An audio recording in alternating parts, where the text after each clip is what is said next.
Hi guys, welcome to another episode of T.N.T. Garage. Now, another thing that's been put off for some time, a lot of it was parts availability, is let's get this little 350 assembled, and that's our plan today.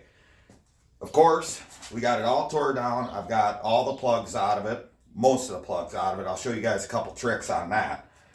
First thing I'm going to do is hone this engine, hone out the cylinders. That way, when we clean it, we got everything out of the block and it's ready to go. The crux behind this video is showing you guys how to clean and prep your block to build your engine, so you don't necessarily have to take it to the machine shop. That being said, I'm going to grab my ball hone, I'm going to grab my drill, and we're going to get to it. So let's go.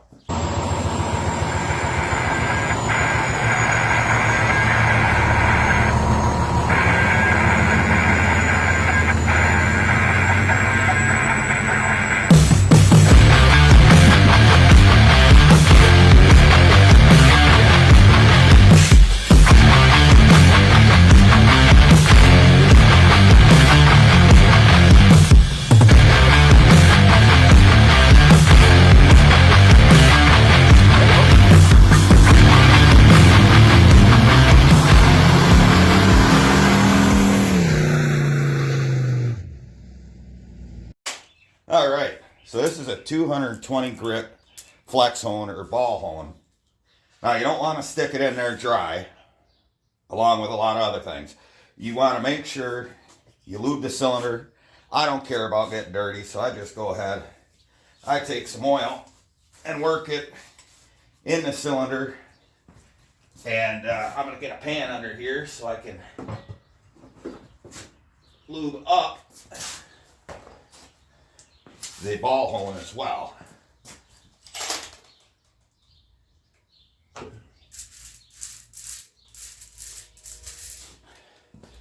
Now that should do it. Now when you go ahead and do this, you want medium speed and just quick strokes, not super fast, but you want to work it to get a good crosshatch. So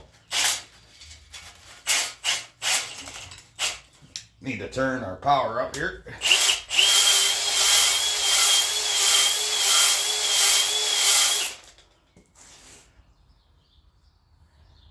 There we go. And that's, see how the oil's black now? You took a bunch of material off, and you just want to repeat that process, and I'll show you guys the crosshatch and the cylinders as I go. But that's basically it when you're honing out an engine. We got rid of, there's no ring ridge, any of that, so we're good to go with this block. Oh, another tech tip before I forget. When you're looking at your bores, before you hone them, you can check to see if they're out of round by simply, because they're going to have some reflection to them, you just kind of stand, look around, and you want to look straight down the bore, and then just kind of do, like when you drink too much, you just want to wobble as you're going around, like you can't quite keep your legs straight. And what that does is it shows the reflection in the bore, and it shows you any distortions as you're looking around. It should be a smooth image all the way around. And that's a visual check to make sure your bores are straight. Of course, you can have bore gauges. I've got some. I've already checked this block. We're good to go. So we're going to continue honing.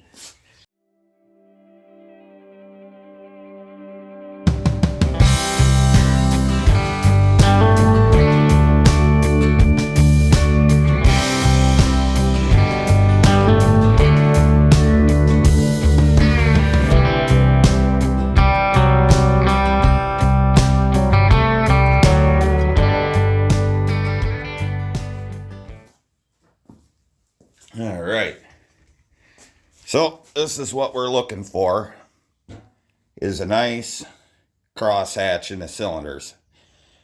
So that's ready to go. I'm going to throw some oil in there, and we're going to get to work cleaning this block out so we can start to install the cam bearings and oil gallery plugs. All right, so you're looking at taking these front oil gallery plugs out. You're not going to punch them out because you're just going to push them right into the oil gallery. So what I did was I drilled a small hole. I already pulled one out. But what I do is I take a screw and I run it into the plug. And I'd take my Knipex or whatever you got. Should. Yep, she's coming out. There we go. That's the screw trick to pull out your press-in plugs. Well, while he's working on that, I'm going to go ahead and get these pistons free of their old rings and continue our work.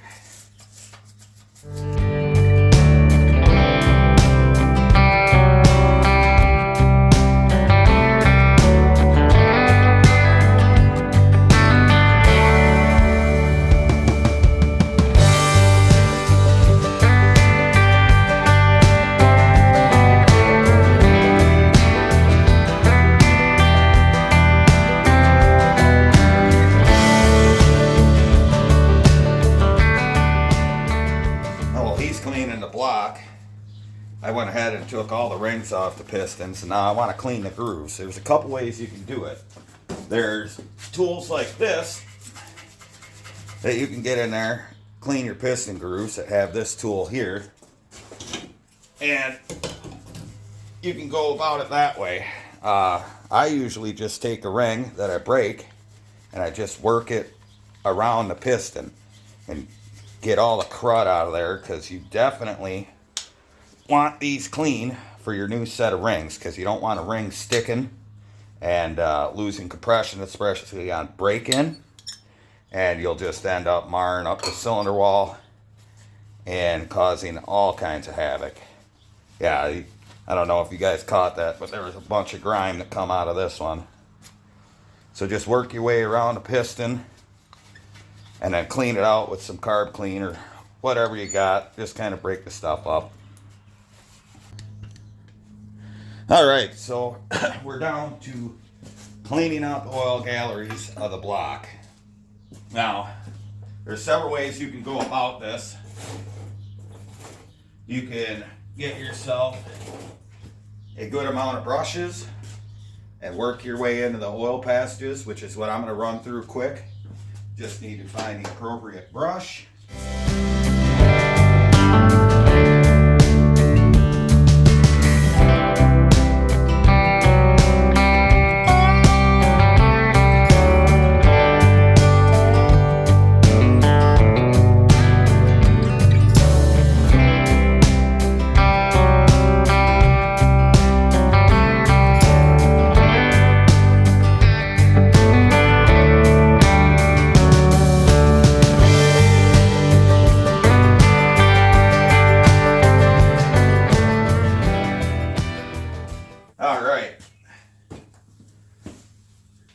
Now that we've got the block cleaned out, got solvent in the passageways, we can go ahead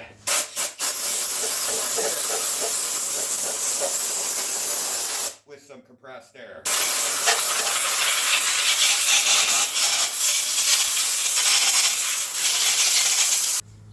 Now when it comes to building an engine, this is probably my least favorite part, is installing cam bearings, because the camshaft is the heart of any engine.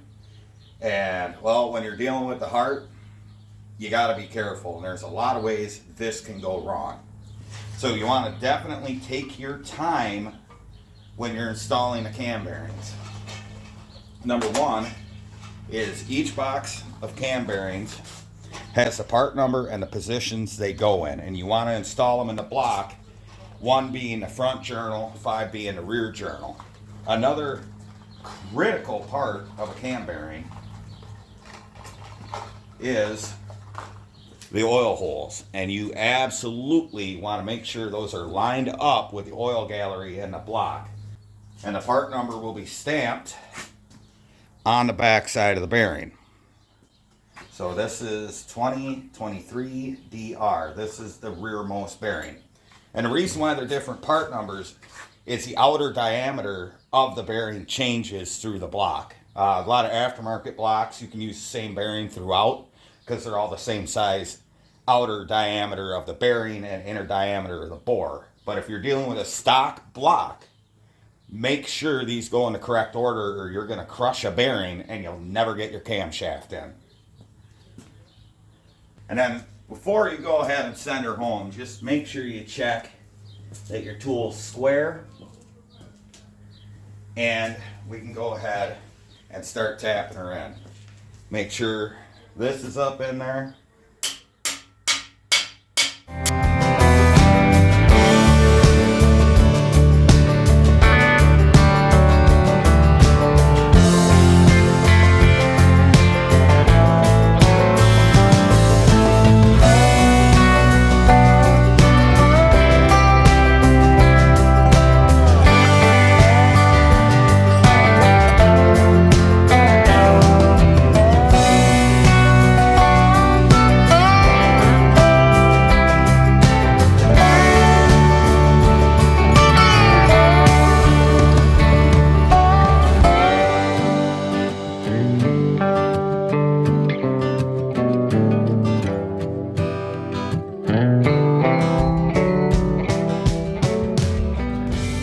Alright, so after many a struggle with the cam bearings, not so much getting them installed, just figuring out how to get them installed with that particular tool. But they're in, and the cam slid right in, it turns, it's a load off my mind. And seeing as I have it off the stand, I'm going to go ahead and install this back plug. Now, you can use a couple things to put these plugs in. You can put silicone around them. You can put Teflon around them. I typically use Loctite, just because that way it's gonna stay in there. So,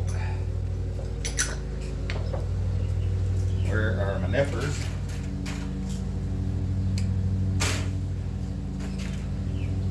So I'm just gonna put a nice bead of Loctite around it.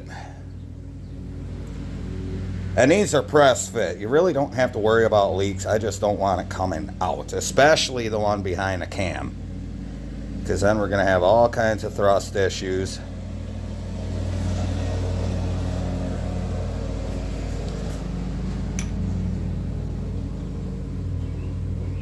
Get it set in there and take our tool and tap her home.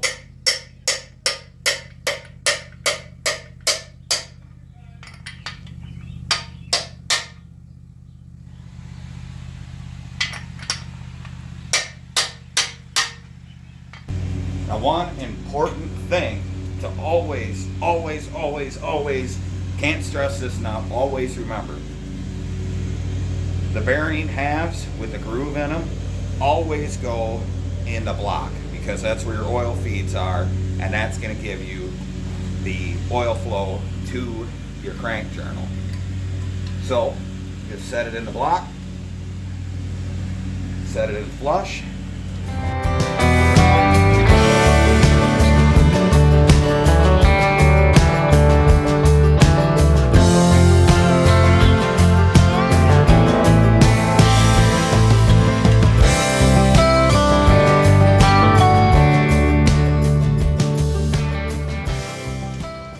Alright, we got our got all our bearings in, we've got our caps on, I've got all the caps snug down.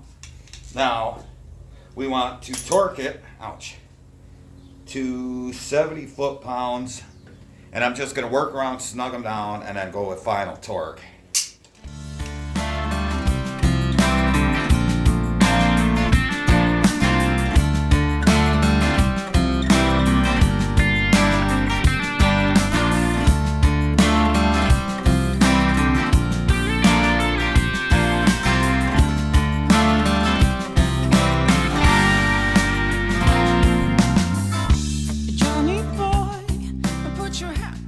We've got our dial indicator set up, and now we can go ahead and work the crank back and forth. I've got it zeroed out. Try to find a good spot to get in there. Alright, that's 2000s back, 2000s forward. So we're at 4000s. We're just over the lower limit. We are perfect on this crankshaft. I'm not going to make you guys sit here and watch me talk through all piston ring installation. But as far as it comes to orientation on how you want to set your ring gaps, of course you don't want them lined up because you'll have no compression. I prefer on my top two rings, my compression rings, to set the gaps away from the thrust side of the piston. And what I mean when I say that, so on the driver's side of the block, as the piston goes up and down, this side is going to be pressing against the cylinder bore. That's the thrust of the piston in the cylinder. And to me, you don't want the gap in that thrust area. You want the gap away from it. So if you're looking at the thrust side of the piston at 12 o'clock, you want to set it either at 1 at 3 o'clock, 1 at 9. You can bring them in tighter. You can turn them out a little bit, but I recommend no more than 3 or 9. You don't want to get the gaps up into this side of the piston. So I'm going to set that one at about 4 o'clock, and the other one is already at about 7 o'clock. And that'll ensure that my gaps aren't going to line up, and at least on first fire up, our gaps will not be on the thrust side of the piston. So we're on to the last piston, number 8. Work our lube in there. Now again, I always lube the wrist pin, so I dump a little oil in here and then plenty on the rings. So I'll get her oiled up. And once you get oil in the rings, go ahead and rotate them around. Make sure they're properly lubed. That way you don't get a sticky ring. Now, take my hoses here. And this is what I'm using to protect the crank, like I said before. Just pop a couple hoses on. And then when you're throwing pistons in a block, if you ever get confused, at least with stock rods, you see how this side of the rod is rounded and this is square? You always want the square side facing the flat throw of the crank. You want the round side facing your other connecting rod on the same throw. So always make sure of that. And since this is piston number 8, it's the furthest back on the passenger bank, so the round side's going to face forward. So I'm just going to go ahead and set it in there. And I'm going to line up my ring gap as it sits here. So we learned before that on the driver's side, thrust is up, and on the passenger side, thrust is down. So you can probably see my upper ring gap here. I'm going to put at about 2 o'clock, and I'm going to put the lower one at approximately 10 o'clock. So now the part of the piston that's going to be taking the most abuse, this side facing down right here, will have a solid piece of ring material to ride on instead of having the gaps up here, which will be very small, but still. And actually, I kind of like this one a lot. I used to use an old ratcheting style where you hit this and it just spring open, but I like how you have to hold it to twist it open so it doesn't cut the absolute dog poopy out of your hands, even though I already have cut my palm because I'm too stupid to put a rag down, which is what I'm going to do this time because it's like the world's worst paper cut. So level it out and then just work her down. Yeah. Get your... Don't get the rag stuck in there, but... All right, we got her tight. I'm going to level my piston out. And then again, you don't have to do this, but it certainly helps. Tap your ring compressor down to the block surface. Now, when you go to punch the piston in, I always give it a tap and I just send it home because it gives much less of an opportunity for this to lift and for the rings to spring out. So you want to hold it flat to the block. 1, 2, send it. There we go. No problem.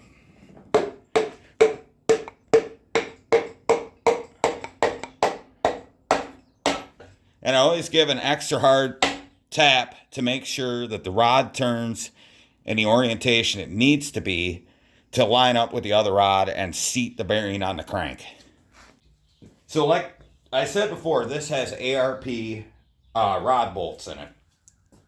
And I've got this assembly lube here, and all I do, you don't need gobs of it, but I put a little bit so it'll push into the threads and on the face of the nut and work it on. And not only does this help you put it together, but it also helps give you an accurate torque reading, which will be the same when I put the heads on later. Again, there we go. Get it on there. And we'll go ahead and snug them up. So now,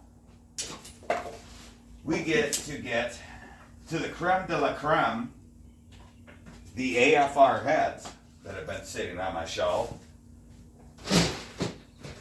Oh, it's so nice picking up a head that you ain't got to throw your back out for. But what we're going to do before we install this head is just clean off the machining surface, because all these heads are shipped in an oil, whether it's steel or aluminum.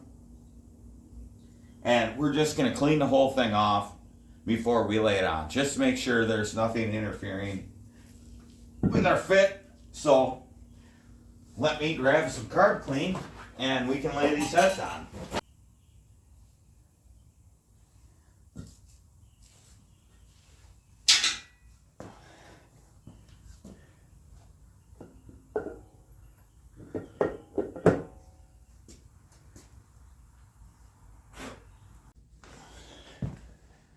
Well, I saved you guys a really boring part of me wrapping Teflon around every damn bolt.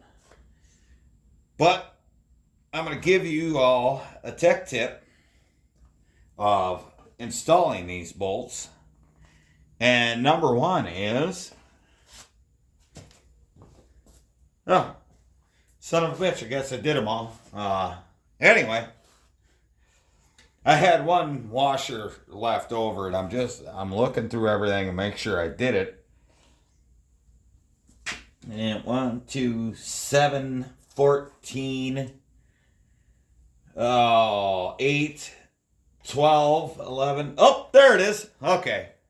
I knew I had a washer left over for a reason. And this is why you always want to double check your work.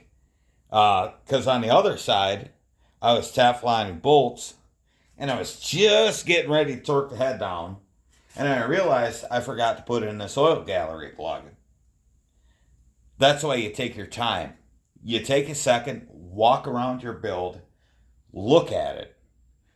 Because if I torqued this head down, I would have never got that in there. And by the fact that I caught that, I realized I didn't Teflon a bolt. So... now that we're on this side of the engine, I'm going to teach you guys some tips and tricks, or a tip and a trick, or both, on installing ARP head bolts. Now, given that these are aluminum heads, I decided to go with stainless ARP bolts. The first thing is every head bolt in a small block Chevy is a non-blind hole. And if you remember me talking about it when I was putting the crank in, a blind hole is something that has no exit. A non-blind hole or an open hole is something that has an exit in the bottom of the threads. So these are non-blind. Every head bolt in a small block Chevy goes into the water jacket, which means you want to Teflon every bolt, or use ARP Teflon lube. I'm using just straight up Teflon. Another thing is, when you're putting ARP bolts in, they have special washers. that go beneath the head, which would be this. And there's a certain orientation to put the washer in. Don't just throw them on the bolt and worry about it later. The chamfered area, right here, you can see how it's countersunk. You want that up towards the head of the bolt. The bottom is completely flat. So when you're putting in ARP head bolts, you want the chamfered area towards the head. Now, as you can see, ARP bolts are shouldered to help locate your head. Of course, they sit on dowels. But here's the thing. If you're putting aluminum heads on a cast iron engine with stainless steel hardware, you either want to A, put anti-seize on the threads and the shank, which in this case, we can't do that because we need Teflon to seal it. So what I'm doing is just putting a liberal amount of lube around the shank of the bolt. Because what will happen if you put this bolt in with nothing over the stainless, and as the engine heat cycles, you're going to build up corrosion, and it's going to attach itself to that, and you're never going to get the bolt out. So I'm just making sure I put a fairly liberal amount of lube above our Teflon. So I'm going to go ahead and snug these bolts down, and then I'll come back to you guys and we'll torque the heads down. I mean, as long as you want to see that. It's up to you guys. No, it really ain't. You're going to watch it anyway. I know you are. Will you? Yeah, you're going to. Probably. No. Yeah. By the way, at the same time, I've got the lifter soaking, and we're just going to go ahead and snug these heads down. When you're going to torque your heads down, obviously you want to start in the center and do a cross pattern as you work your way out, especially with aluminum heads. Now, I snug the heads down, which is the first step process. Whenever you torque heads down, especially aluminum, you want to do it in 3 steps. So step number 2 is I'm going to torque them down to 40 to 45 foot-pounds. Then I'm going to step up to 70 foot-pounds as a final torque. Put your hat back on. Now you're out there on your own. Johnny boy, you got a one-way ticket to ride. Going south to find a home. Yeah. Where hummingbirds are flying in the sky. Dreams are coming true. A magic place where you can count the stars. Just lay down in the middle of the night, look up to the sky. Tennessee skyline.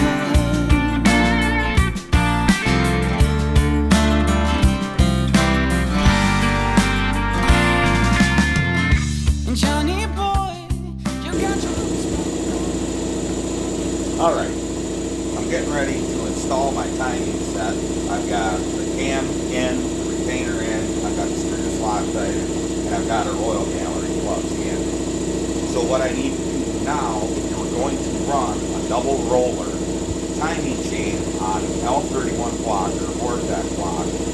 You're going to need the clearance right up in here. I always touch a little bit here too.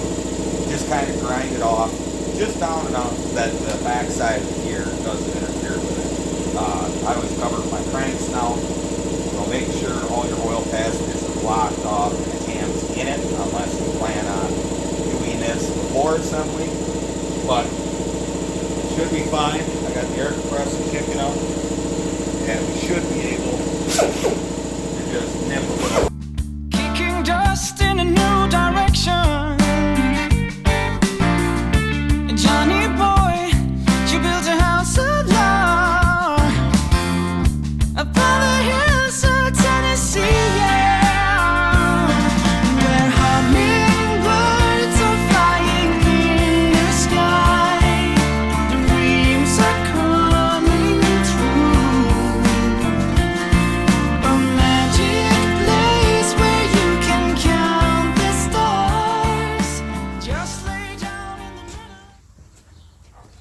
Okay, now what we're gonna do is we're gonna drop the lifters in.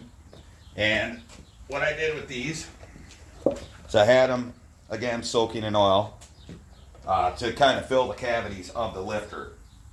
Now, when you're installing lifters, and I've got a set of used ones I had laying around that are good lifters, low mile. I didn't see the point in buying new ones because every lifter, you want to look at the wheel, make sure there's no wear on it, make sure it rolls nicely. Also, when you're installing the lifter, you want to make sure that it moves freely in the bore. That way, it's not going to get hung up. It's not going to beat the can to death. So I'm going to throw these in quick and get ourselves on the path to happiness. Look up to the sky. Tennessee skyline. This is where we want to be. Tennessee skyline. Whoa. Now with any factory roller small block Chevy, at least the small block SB1, you have dog bones, or the links that keep your lifters straight in their bore, so the wheel doesn't turn and grind a lobe off a cam. So you just drop them right on the lifters, on their flat surfaces. Make sure your lifters are straight.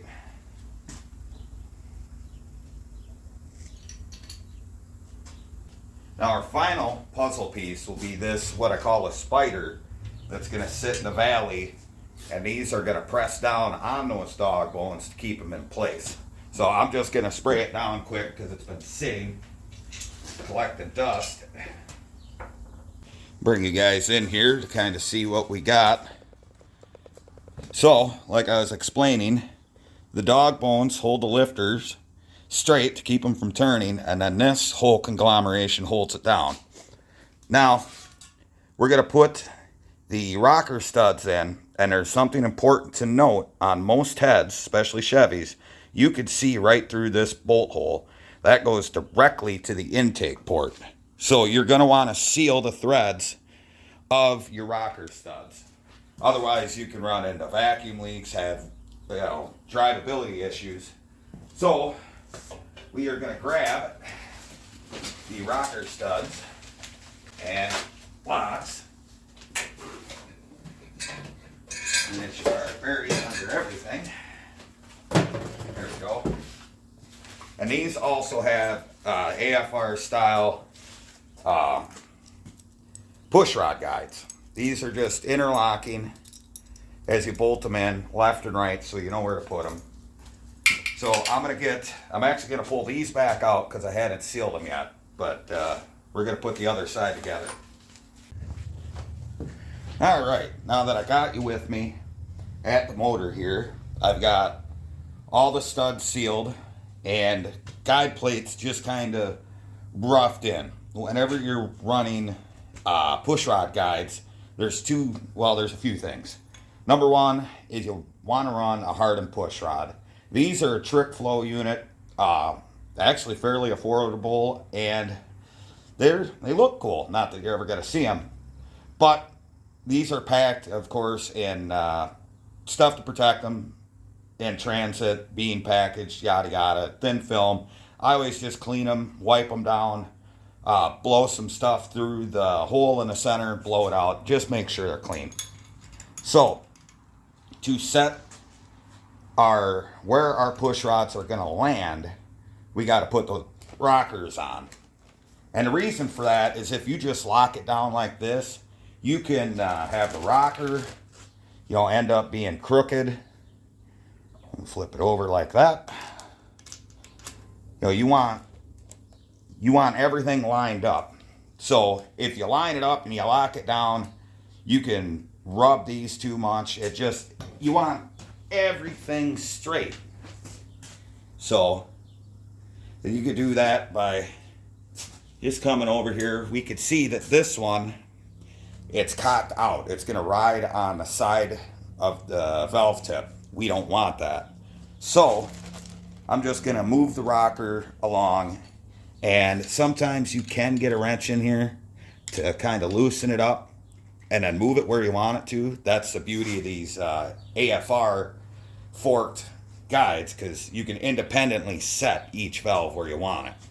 So what I'm going to do is just go through and center each lifter, or center each rocker on the tip of the valve, and then just tighten it down and come back through and do a good pass. This is the place for you and me. Yeah, this is where we wanna be. In Tennessee, in Tennessee, in Tennessee, yeah. Where hummingbirds are flying in the sky. Dreams are coming true. A magic place where you can count the stars. Just lay down in the middle of the night, look out to the sky. Hummingbirds are flying in the sky. Dreams are coming true. A magic place where you can.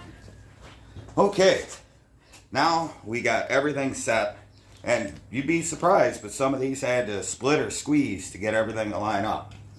Now, we're going to go ahead and start putting our rockers on.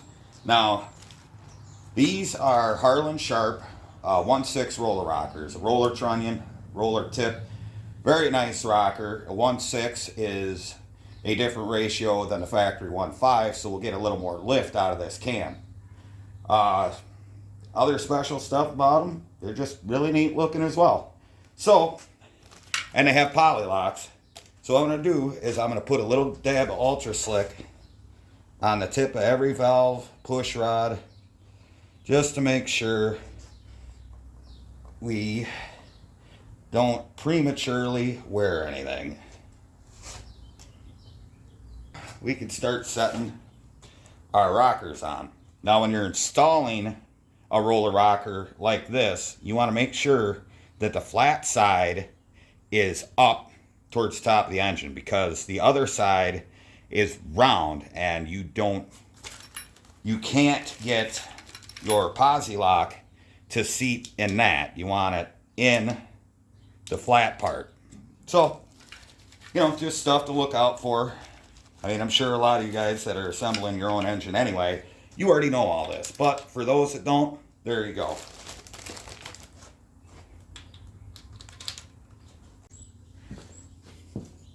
Okay, now I'm getting set up to set our lash.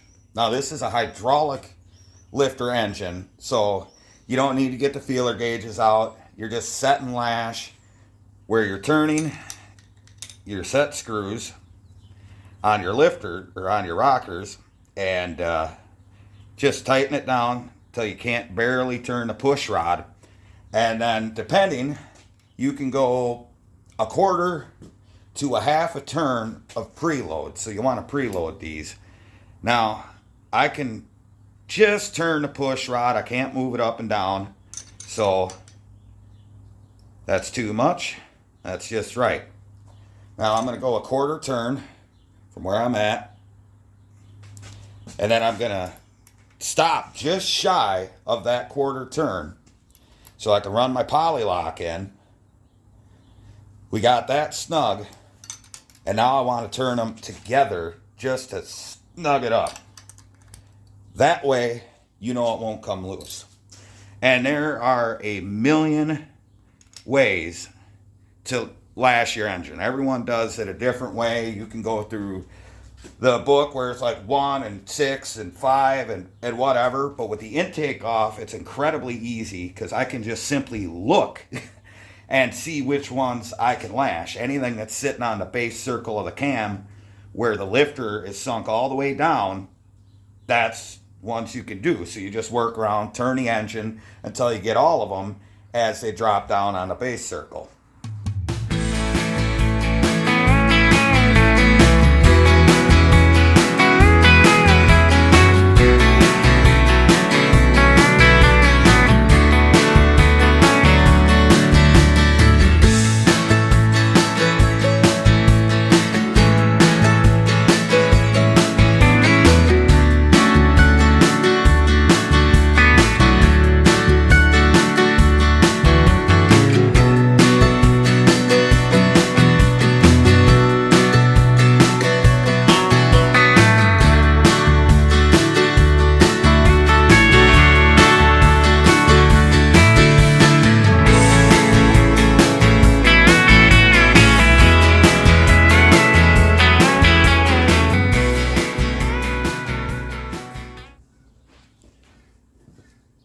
Okay, now we kind of had a little bit of a mess because I just could not get these Vortex style gaskets to stay.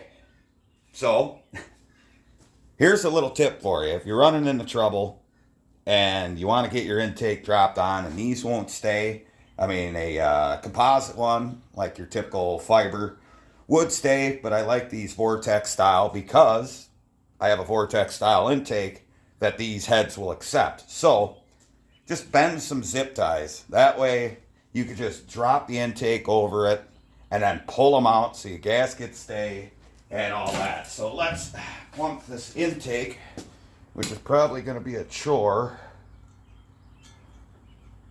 to get all the zip ties through.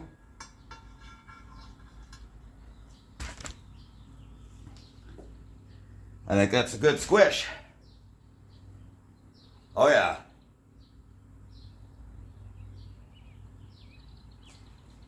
That should do it.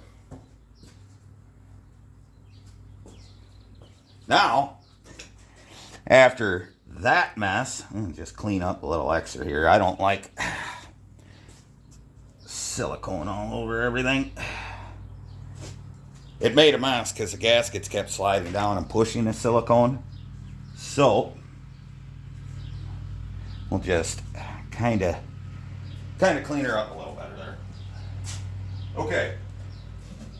Now, along with the Vortex intake, you do have special bolts. These are, your typical Vortex intake manifold bolts. And these are ones specified by GM. They're on Vortex, blah, blah, blah. All of that good stuff.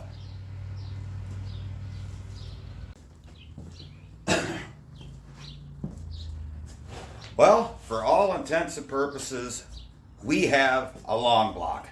Finally. Bottom end's assembled, heads are torqued down, intakes on, the valve covers are just sitting on there to keep crap off. I've got a couple screws in them.